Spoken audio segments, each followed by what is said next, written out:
گزشتہ دنوں ہم نے آپ سے پوچھا تھا ایک روایت کے بارے میں، من سب نبی فاقتلوہ، جو کسی پیغمبر کی گستاخی کرے، توہین کرے، شب و ستم یا گالی دے، اس کو قتل کر دو۔ اس کی سند کے بارے میں آپ نے بتایا تھا، محدثین کا اتفاق ہے ایک ضعیف روایت ہے، لیکن سوال یہ سامنے آیا ہے کہ اگرچہ ایک ضعیف روایت ہے اور مان بھی لیا جائے کہ سب محدثین یہی کہتے ہیں، لیکن پیغمبر صلی اللہ علیہ وسلم کا اپنا اسوہ، اپنا عمل اس سے ایک مختلف تصویر سامنے آتا ہے۔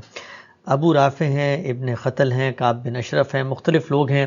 پیغمبر نے یہ واضح الفاظ میں فرمایا کہ غلاف کعبہ کے اندر چھپ بھی جائیں تب بھی ان کو قتل کر دینا چاہیے۔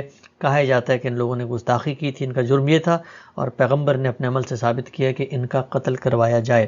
سوال میرا آج آپ سے یہ ہے کہ یہ بتائیے گا کہ ان لوگوں کے بارے میں جو پیغمبر صلی اللہ علیہ وسلم کے دیگر ارشادات ہیں اور وہ سندن صحیح روایات میں منقول بھی ہیں، ان کے قتل کی کیا نوعیت تھی؟ کیا یہ گستاخ تھے؟ اور کیا رسالت محمد صلی اللہ علیہ وسلم نے گستاخی کرنے والوں کو قتل کرنے کی تلقین فرمائی ہے؟ پہلی بنیادی بات یہ سمجھ لیجئے کہ دین میں استنباط احکام واقعات سے نہیں ہوتا۔ یعنی اگر دین میں کوئی حکم دیا جانا ہے تو اس کو صراحت کے ساتھ قرآن مجید میں بیان ہونا چاہیے۔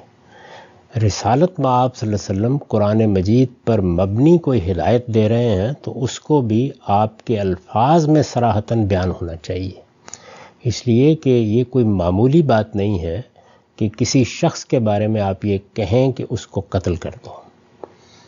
انسانی جان کو حرمت حاصل ہے۔ رسالت مآب صلی اللہ علیہ وسلم نے ہمیں یہ تعلیم دی ہے کہ یہ ذو الحج کا مہینہ، یہ مکے کا شہر جیسی حرمت رکھتا ہے ویسی حرمت انسانی جان کو بھی حاصل ہے۔ قرآن مجید نے یہ فرمایا ہے کہ جس نے کسی ایک شخص کی جان لے لی اس نے پوری انسانیت کو قتل کر دیا۔ اس کا مطلب ہے کہ بہت بڑا معاملہ ہے، اس کے بارے میں ادھر ادھر کے واقعات نہیں سنائے جا سکتے۔ اگر کوئی قانون ہے تو جیسے چور کی سزا کے بارے میں قرآن مجید نے صراحت سے بتایا ہے کہ کیا قانون ہے، زانی کی سزا کے بارے میں سورہ نور میں صراحت سے بتایا گیا ہے کہ کیا قانون ہے۔ اسی طرح سے وہ لوگ کہ جو فساد پیدا کر دیں ان کی سزائیں پوری صراحت کے ساتھ سورہ مائدہ میں بیان ہوئی ہیں۔ یہاں معاملہ یہ ہے کہ اللہ تعالیٰ نے قرآن مجید میں یہ صاف صاف اعلان کر دیا ہے کسی انسان کی جان دو صورتوں کے سوا لی ہی نہیں جا سکتی۔ اچھا، یعنی قرآن مجید کے الفاظ ہیں من قتل نفسا بغیر نفس او فساد فی الارض فکأنما قتل الناس جمیعا۔ دو ہی صورتیں ہیں جن میں تم کسی شخص کی جان لے سکتے ہو، ایک یہ کہ اس نے کسی کو قتل کر دیا اور قصاص میں اس کو قتل کیا جا رہا ہے، دوسرے یہ کہ وہ فساد برپا کرنے کے لیے اٹھ کھڑا ہوا، وہ لوگوں کی جان مال آبرو کے درپے ہو گیا، اس نے ڈاکے ڈالنے شروع کر دیے، وہ عورتوں کی عصمت دری کرنے کے لیے نکل کھڑا ہوا۔ یہ وہ فساد کی صورتیں ہیں جو ظاہر ہے کہ 10 متعین کی جا سکتی ہیں، ان کا اگر کسی شخص نے ارتکاب کیا ہے تو تب اس کی جان لی جا سکتی ہے۔ تو یہ دو صورتیں قرآن مجید نے بالکل متعین کر دی ہیں، کوئی روایت ان کے خلاف ہو ہی نہیں سکتی، اس لیے کہ اللہ کا پیغمبر اللہ تعالیٰ کے حدود سے آگے کبھی کوئی بات نہیں کرتا۔ حدیث کے پورے ذخیرے کو بھی آپ شروع سے لے کے آخر تک دیکھ لیں، اس میں کوئی اس طرح کا قانون بیان نہیں ہوا۔ جب یہ دونوں باتیں واضح ہو گئیں تو اب واقعات کے بارے میں صحیح اصول یہ ہے کہ یہ لوگوں نے رپورٹ کیے ہوتے ہیں۔ اس وقت دیکھیے ہماری عدالت میں 2 بڑے مقدمے چل رہے تھے۔ یہ حقیقت ہے کہ جب تک آپ 2-4 اخبار نہ دیکھ لیں آپ کی سمجھ میں نہیں آتا کہ آج کیا کارروائی ہوئی ہوگی۔ ان مقدموں کی رودادیں لکھی جاتی ہیں، مقدمے کے فیصلے لکھے جاتے ہیں، ان پر بھی بعد میں بحث ہوتی رہتی ہے کہ اصل میں کیا بات تھی اور کسی جج کی فلاں فیصلے سے کیا مراد تھی۔ یہ بڑا نازک معاملہ ہے۔ تو رسالت مآب صلی اللہ علیہ وسلم نے اگر کسی موقع کے اوپر عملاً کوئی اقدام کیا ہے تو اس کی روایات دیکھی جائیں گی، سب روایات کو جمع کیا جائے گا، دین کے جو عمومی اصول ہیں ان کے اندر رکھ کر اس کا تجزیہ کیا جائے گا جیسے کہ ہمارے فقہا کرتے ہیں۔ یہ جب تک نہ ہو کسی واقعے کی بنیاد کے اوپر آپ کوئی قانون اخذ نہیں کر سکتے۔ ٹھیک، یعنی صحیح ترتیب یہ ہے کہ پہلے قرآن مجید اس کے بعد سنت، رسالت میں آپ صلی اللہ علیہ وسلم کا کوئی ارشاد ہے تو باللفظ اس ارشاد میں کیا حکم بیان ہوا ہے، یہ چیزیں پہلے متعین ہوں گی، واقعات اس کے بعد ان کی روشنی میں دیکھے جائیں گے، نہ کہ واقعات کے بیان سے قانون نکال لیا جائے گا۔ تو یہ جتنے واقعات آپ نے بیان فرمائے ہیں، میں نے اس پر ایک مضمون لکھا ہے اور اسی عنوان سے ہے، یہ جو موضوع زیر بحث ہے اسی عنوان سے ہے، وہ میری کتاب مقامات میں آپ دیکھ سکتے ہیں، اس میں نے بتایا ہے کہ یہ جتنے لوگ ہیں یہ بہت بڑے مجرمین ہیں، ان میں سے کسی ایک چیز کو اٹھا کے آپ سزا کا ایک قانون نہیں بیان کر سکتے۔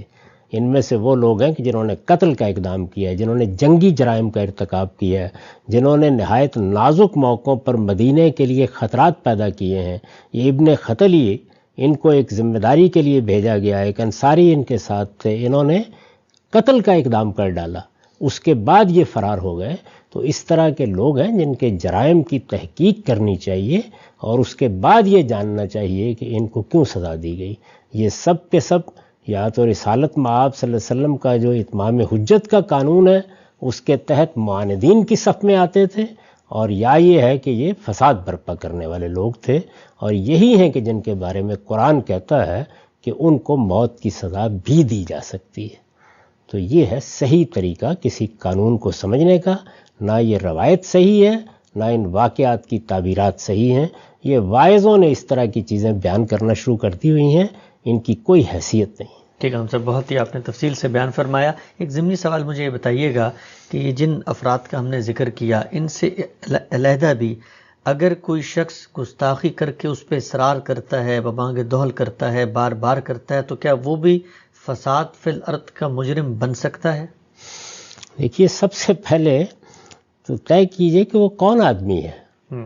اگر وہ مسلمانوں کی کسی ریاست میں رہتا ہے اور مسلمان ہے تو اس سے پوچھیں گے کہ تمہیں کیا ہوا ہے، تمہارا دماغی توازن بگڑ گیا ہے، تم مسلمان ہو۔ مسلمان کہتے ہی اس کو ہے کہ جو محمد الرسول اللہ صلی اللہ علیہ وسلم کو دین کا تنہا ماخذ مانے اور آپ کی حرمت، آپ کی عزت کو اپنی ہر چیز سے زیادہ عزیز رکھے۔ تو یہ تم نے کیا کیا ہے؟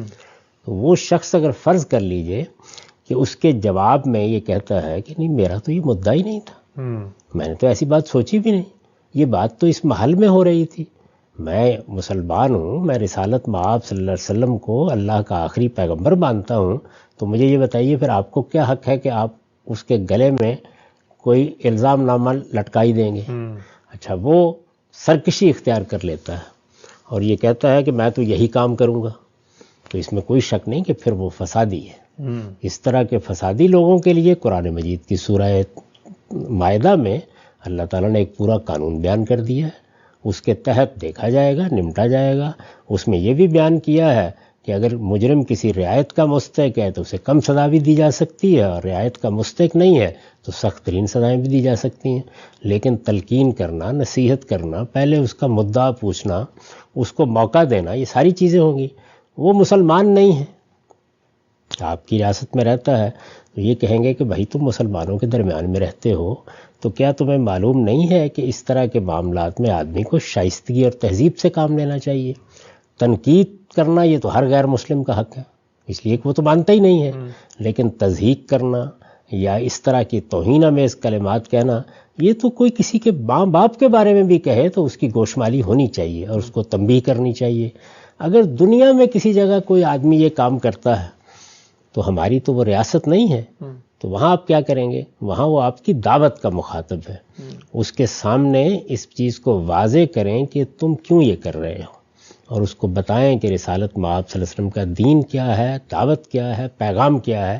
اس لیے کہ یہ ہو ہی نہیں سکتا کہ کوئی آدمی جب تک اس کا ذہنی توازن خراب نہ ہو جائے اس طرح کی بات کرے درا حالے کہ اس کی کوئی بنیاد نہ ہو۔ وہ کیا ہوگا؟ اس نے یا اللہ کی کتاب کی کسی بات کو غلط سمجھا ہوگا، کسی روایت کو غلط سمجھا ہوگا، مسلمانوں کی کسی عمل کی بنیاد پر رد عمل میں مبتلا ہوا ہوگا، اس کو درست کریں اور استدلال سے بات کریں۔ خلاصہ کلام کا یہ ہے کہ دین کے مقدمات اور دینی حرمتیں اور دین کے تصورات کی حفاظت یہ استدلال سے ہوتی ہے، بندوق کی نوک سے نہیں ہوتی۔